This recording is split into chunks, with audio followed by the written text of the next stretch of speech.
bom? Gente, nós começamos então a gravação, sejam todos bem-vindos. Essa é a aula número 2 do grupo de estudos. Nós temos de psicopatologia.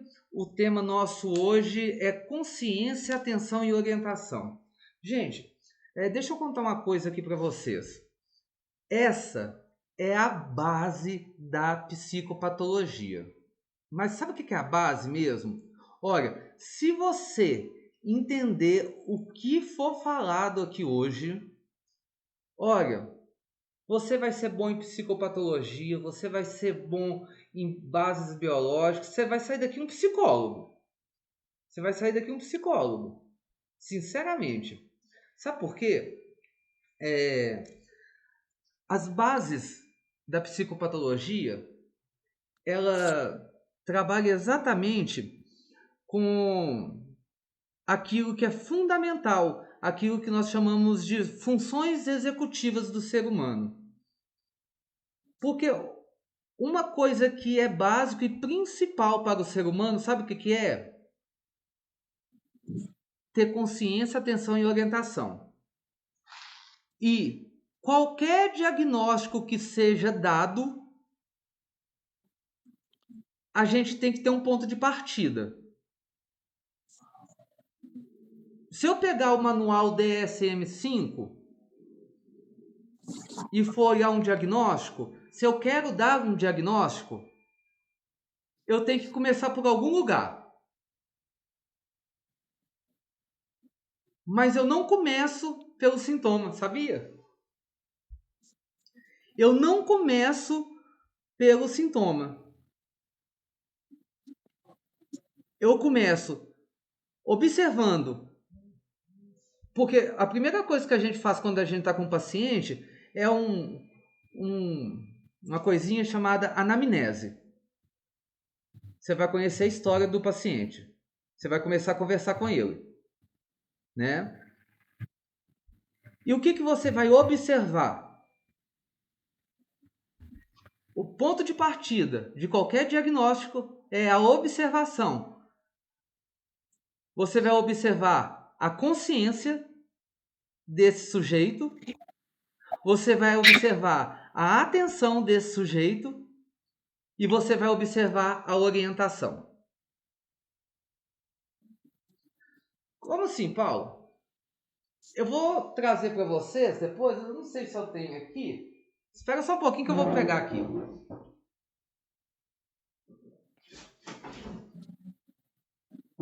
Eu peguei aqui uns envelopes aqui de prontuários meus.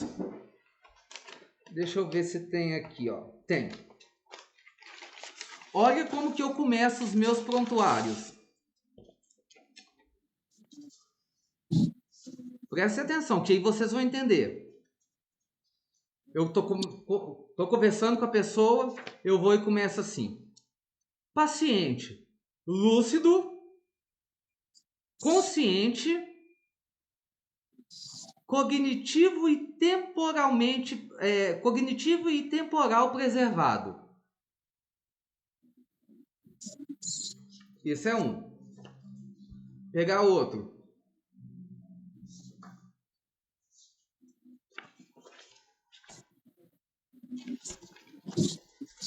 Vamos para outro paciente. Paciente lúcida, capacidade cognitiva e temporal preservada no momento da sessão.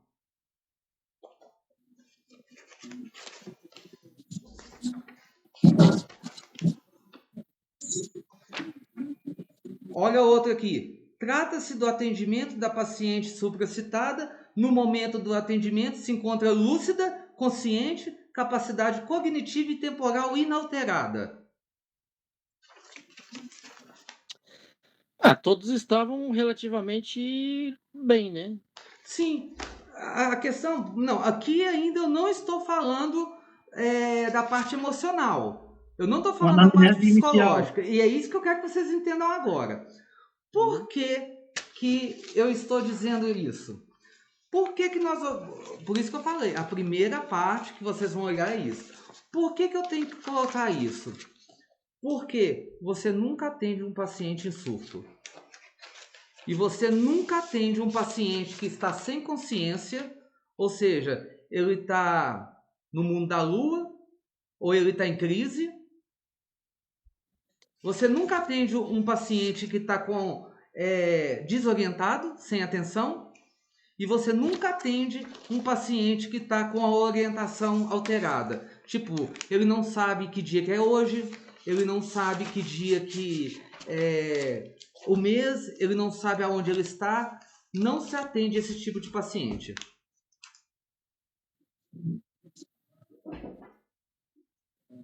E isso é uma coisa que vocês têm que ter em mente. Você espera a crise passar, você espera ele ficar orientado em tempo e espaço, para depois você alterar. Sabe por quê? Porque o que ele for te falar na verbalização do atendimento não é que não vai servir para nada, mas não faz sentido nenhum. Não faz sentido nenhum. Então, quando eu afirmo ali que ele está consciente, que ele está atento, quando eu ponho assim, com a capacidade cognitiva boa. O que é o cognitivo? O cognitivo é a parte da inteligência. Ou seja, quando eu ponho que ele está com o cognitivo inalterado, eu estou falando que ele tem capacidade de entender o que eu estou falando, que ele tem capacidade de processar as minhas falas e que ele tem capacidade também de verbalizar e falar com as suas funções executivas boas. Ou seja, ele tem capacidade de prosseguir na sessão. Ou seja, eu não estou ali de enfeite. Ou seja, tudo que ali for orientado não é uma fantasia. Então, se ele contar uma mentira que vai estar ali no prontuário depois, ele falou ciente que é uma mentira.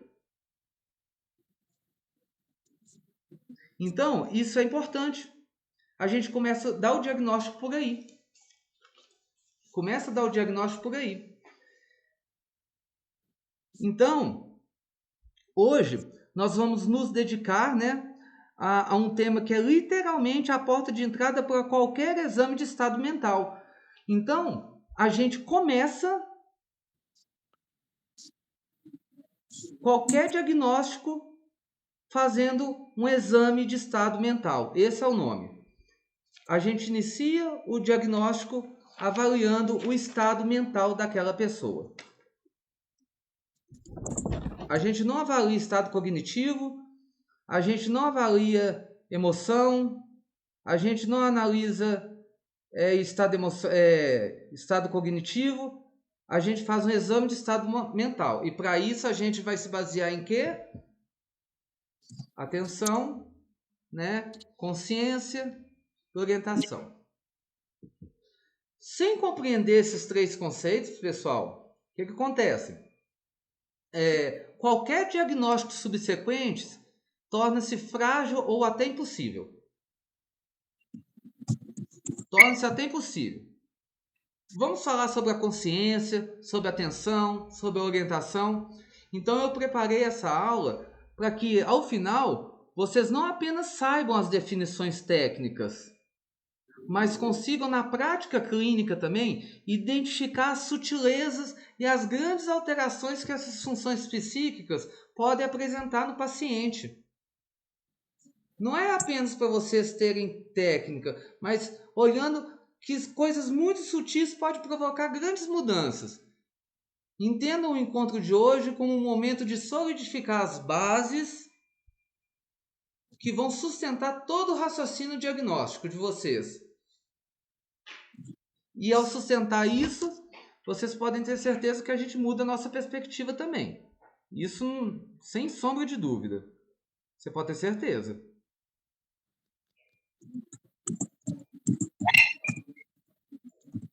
Deixa eu passar aqui o slide.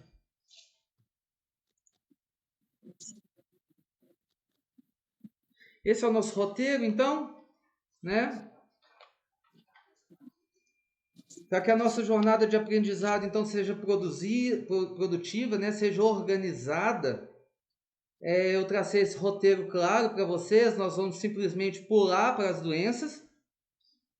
Não vamos pular simplesmente para as doenças. Isso é um erro muito comum, estudar psicopatologia já pulando para as doenças. Primeiro, nós precisamos dominar o normal, o que é normal. Por isso, nós vamos iniciar detalhando a consciência, o que ela é, como que ela funciona, os seus diferentes níveis, porque tem vários níveis de consciência, níveis quantitativos e qualitativos. Em seguida, nós vamos passar para a atenção. Falaremos também da orientação. E somente após essa base teórica mais sólida, sobre as funções fisiológicas, é que nós vamos passar para a análise das alterações psicopatológicas. Nós vamos ver como cada uma dessas funções se desorganiza em diferentes transtornos. Por quê? Porque a psicopatologia, a patologia, ela vai ser qualificada fazendo o quê? Ela vai desorganizar isso aqui. Ela vai desorganizar isso aqui. Por isso que é importante a gente entender isso agora. Tem patologias que a pessoa ela não vai... Quer ver uma patologia? Alzheimer. Já viu que com o Alzheimer a pessoa às vezes não sabe aonde está, ela esquece onde está, esquece o nome das pessoas. Já viram isso? Afetou qual função? Orientação.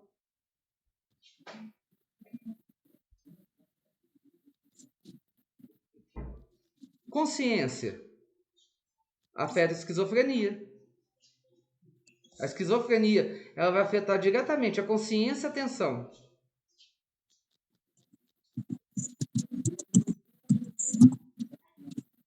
E quando a gente acabar isso tudo, nós vamos para a análise dos casos clínicos, tá? Será o momento de nós aplicarmos o conhecimento adquirido. Nós vamos discutir casos reais ou simulados e exercitando o raciocínio clínico, tá? Esse é o objetivo. Então vamos lá, né? Vamos para os níveis, vamos começar pela consciência e entender esse primeiro nível aí, né? A consciência ela vai ter vários níveis e o primeiro nível agora nesse momento é o que nos importa, para que a gente possa prosseguir. Vamos iniciar então nossa imersão conceitual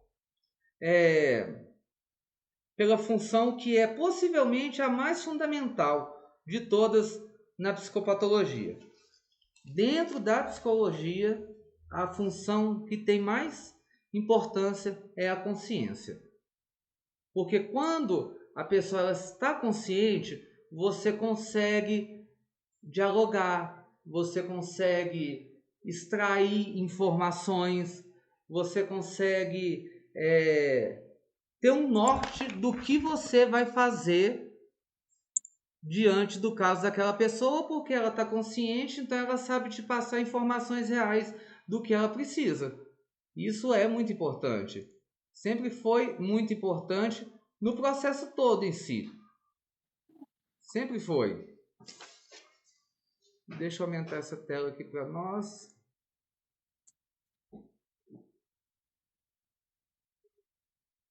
Deixa eu ver como está. Estou. Deixar assim. Aqui eu posso aumentar também.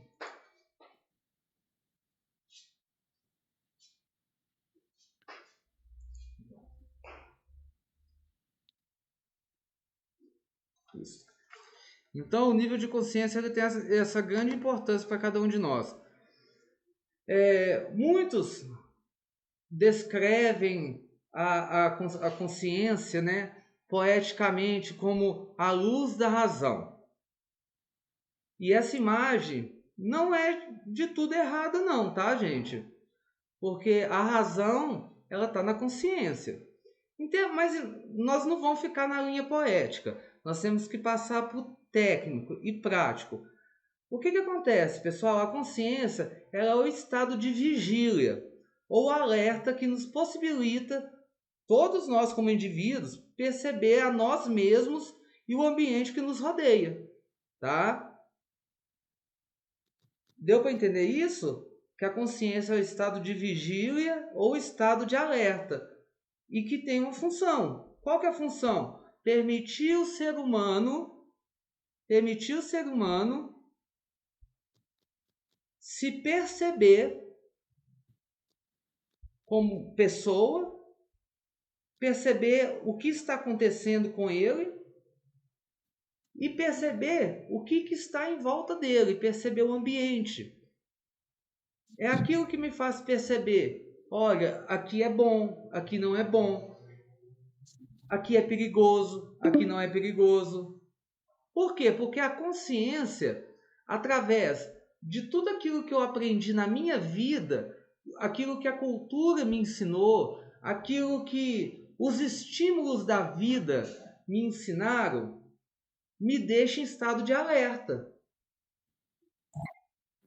Por isso que é esse estado de vigília ou alerta.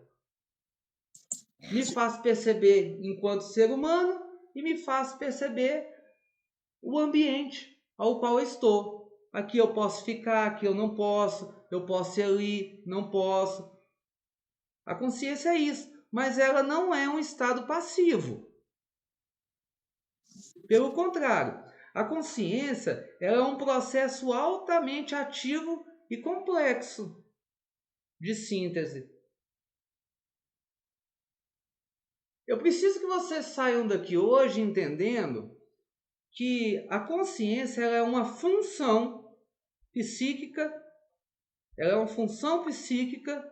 responsável por integrar em um todo coerente e unitário todas as nossas experiências sensoriais, pensamento, emoção, o que está ocorrendo em dado momento.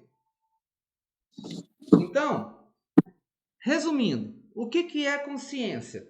Consciência é uma função psíquica que une todas experiências sensoriais para nos ajudar a entender o que está acontecendo no momento.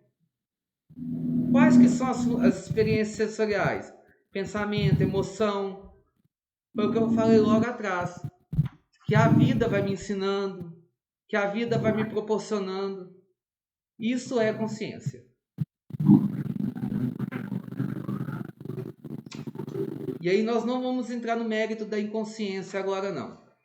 Vamos falar a consciência. Então a consciência é isso. Uma função psíquica que integra todas as funções executivas do meu cérebro para me ajudar a perceber o ambiente que eu estou. É um sistema vigilante, é um sistema de alerta, me ajudando a me perceber como eu estou, como sou, como estou, com quem estou, me dando dados para que eu tome atitudes, ações diante daquilo que realmente eu preciso fazer.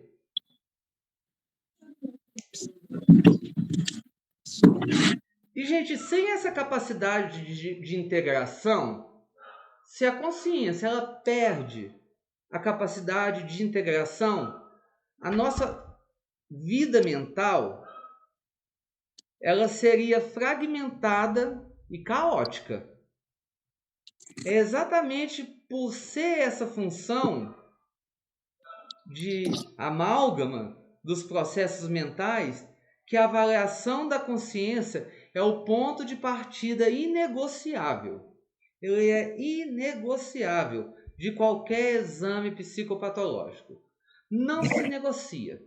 Todo exame psicopatológico vai analisar psicopatologicamente uma pessoa no seu estado mental. Começa-se pela consciência. É a primeira coisa a ser observada e a primeira coisa a ser analisada. É a consciência. Por quê, Paulo? Exatamente porque ela integra todas as outras funções psíquicas. Todas as outras funções psíquicas. Vai pegar o emocional, vai pegar a parte do equilíbrio. E se na consciência eu já percebo uma alteração,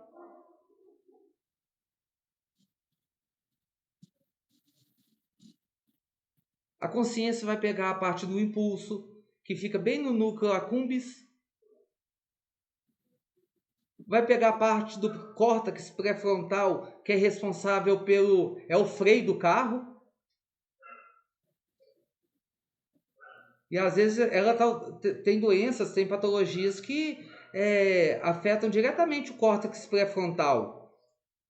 Desliga o motorzinho lá do freio e a pessoa vai fazendo tudo que vê pela frente. Curiosamente, na dependência química isso acontece. O que acontece na dependência química? E aí é onde você não pode avaliar o dependente químico na hora do uso, porque a patologia da dependência química, a consciência do dependente químico está totalmente alterada. Porque o que acontece? Mais ou menos aqui do lado da orelha direita, se você for seguir ela lá para o centro do cérebro, bem no centro, existe o núcleo accumbens.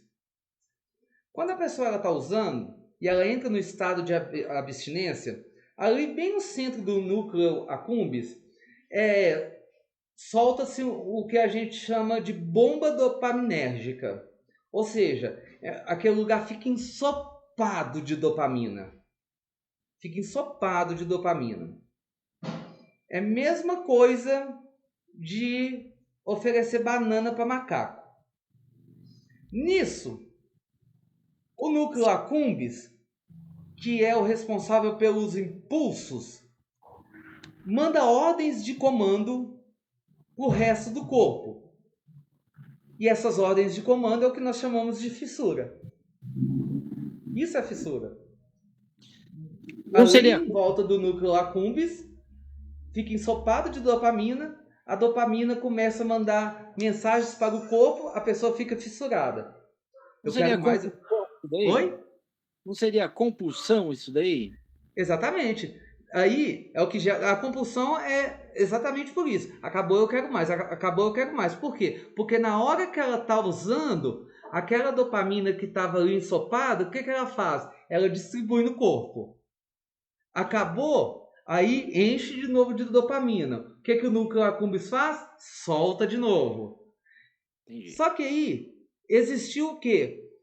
Um enfraquecimento do córtex pré-frontal, que está aqui na frente. E o que é o córtex pré-frontal?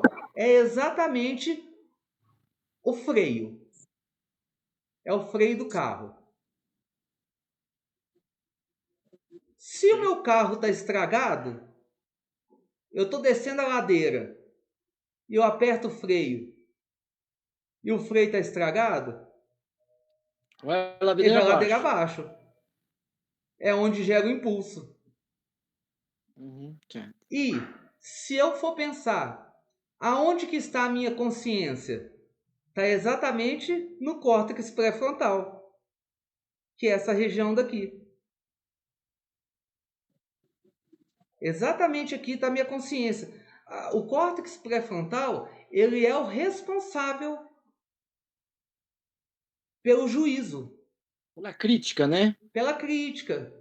Eu costumo brincar, eu falo que o córtex pré-frontal é o nosso juiz. É aquilo que quando você vai fazer alguma coisa ali na sua vida, você sabe que é errado, aí vem, sabe quando vem aquele pensamento assim, não, vai dar errado. Mas eu vou, não, vai dar errado. Sai daqui, ó. sai daqui. Então, a sua consciência está aqui. Então, como que você avalia uma pessoa onde ela está com nível de consciência baixa? Por isso que eu ponho aqui, vigila é o estado de alerta pleno, com percepção clara do ambiente. Tem o estado de obnubilação, que é o rebaixamento leve a moderado da consciência, com lentificação do pensamento, dificuldade de concentração e sonolência. Estupor e coma. Estados graves de rebaixamento no estupor, a resposta apenas a estímulos intensos. No coma, a ausência total de resposta voluntária. Presta atenção aqui nisso aqui comigo, olha. Rebaixamento leve a moderado da consciência. Com lentificação de pensamento. Dificuldade de concentração e sonolência. Aqui eu posso caracterizar um usuário de maconha. A pessoa, quando ela está usando maconha, ou até depois de muitos anos de uso, o nível de consciência dela fica em estado de obnulação. Rebaixamento leve ou moderado da consciência, com lentificação do pensamento. Geralmente, pessoas que usam maconha por muito tempo ficam assim. Lesados, lentos. Sim. Mas também eu posso falar que portadores de TDAH ficam em estado de obnulação. Dependendo da situação. Sim, dependendo do estágio do TDAH, né? Entenderam? Sim. Olha o estupor e o coma. Estados graves de rebaixamento. No estupor, há uma resposta apenas a estímulos intensos. No coma, e ausência total de resposta voluntária. É quando a consciência rebaixa num todo. E o que leva a rebaixar totalmente? Ela perde... É o apagão. É o apagão. Mas o que gerou o apagão? Oi? Qual o fator que gerou o apagão total? Depende. Pode ser um AVC e pode ser também como fala? O coma. Entrar em coma. Não coma induzido. Sim. Pode ser um desmaio. Um estado de convulsão. Qual que é o estado de... Como identificar um estado de convulsão? Como que eu diferencio um estado de convulsão de uma pessoa que está em estado dissociativo de um dependente químico? Qual que é a diferença?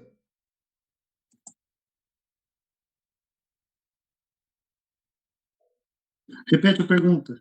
Como eu diferencio um estado de convulsão de um paciente em estado dissociativo de um paciente que é usuário de droga? São alguns pontos que dá para você analisar, né? Sim, tem um ponto que dá para analisar. Porque diverge muito, né? Dependendo do uso contínuo da substância, às vezes você acha que é uma convulsão, ou pode ser um ataque epilético, ou pode ser algum outro sintomas parecido com a sua pergunta, né? Sim, essa eu vou responder que a sala fecha em 3 minutos, senão a gente vai perder o tempo aqui. Mas a diferenciação é fácil. O que acontece? O estado de dissociação, ela entra no estado de perca de consciência. Ou seja, e corre risco de vida, é morte. É exatamente o estado de estupor e coma. A convulsão no dependente químico, ele não perde a consciência. Ele não perde a consciência. Ele continua consciente. Porém, o dependente químico adora simular que ele está perdendo a consciência. Tá? Onde eu tô? O que aconteceu comigo? Eu não lembro de nada. Pura mentira, tá? Ele lembra tudo. Porque ele não é dissociativo, tá? Acontece muito. Tá? Mas é essa a diferença. Quando a pessoa está em convulsão, ela está saindo da convulsão, ela sabe, o dependente químico sabe, o dissociativo não. Ele não sabe de nada, ele perde até a consciência de tudo, podendo chegar ao coma e corre risco de vida. Gente, hoje nós vamos ficar por aqui, tá? Com essa entrada, e na terça-feira a gente se reúne de novo para continuar. tá? A gente acaba de passear por isso e na quinta-feira é estudo de caso, tá bom? Eu vou mandar lá Fechou. no zap de vocês o material, tá bom? Gente, fica com Deus. Silvane, obrigado. Geones, obrigado. O outro saiu. Ah, voltou. Jairo, estamos terminando aqui, falta 1 minuto, tá? Caramba, Nos caiu. encontramos na terça, beleza? Caramba, perdi a melhor parte, meu. Caramba. Você vai deixar o link lá com as aulas, as duas aulas, a primeira e a segunda Eu aula? vou mandar para vocês, tá bom? Tá bom, muito obrigado, tá? Bom fim de Nada, Obrigado semana fica pelo para com convite. vocês. Deus. Até mais, Tchau, gente. obrigado. Tchau.